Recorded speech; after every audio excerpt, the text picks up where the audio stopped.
Praise the Lord. Good morning. Today, Jesus Army Fellowship Word of God. சங்கீதம் 119 அதிகாரம் 77 வசனம்.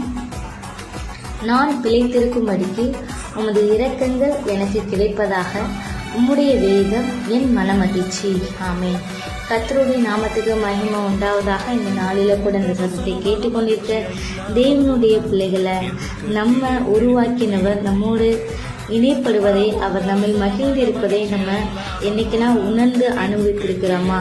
மற்றவர்கள் சொல்லி அல்ல, நம்ம உருவாக்கிய வார்த்தையை ருசித்து அதன் வாசனையை முகந்து நாமே அனுபவிக்க வேண்டும்.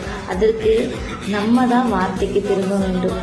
இப்போது ஒரு உணவு நம்ம வயிற்றை நிரப்பும், ஆனால் தேவ வார்த்தையோ நமது ஆத்மாவை நிறைத்து மனமகிழ்ச்சியை உண்டாக்கும். அந்த வார்த்தையை ருசித்து பலனடைந்து அந்த ருசியை அனுபவிக்கும்படி மற்றவர்களை வழிநடத்த இந்த நாட்களில் அர்ப்பணிப்போம். எப்படின்னா, இப்போ ஒரு சமையல் பண்ணுறோம், அந்த சமையல் ருசியாக இருக்குன்னு சொல்லிட்டு நம்ம டேஸ்ட் பார்த்து மற்றவங்களுக்கு சொல்கிறோம். அதே போல் நம்ம பிழைத்திருக்கும்படி அவருடைய இரக்கங்கள் நமக்கு கிடைக்கணும்னா அதை நம்ம முதலாவதாக அனுபவித்திருக்க வேண்டும்.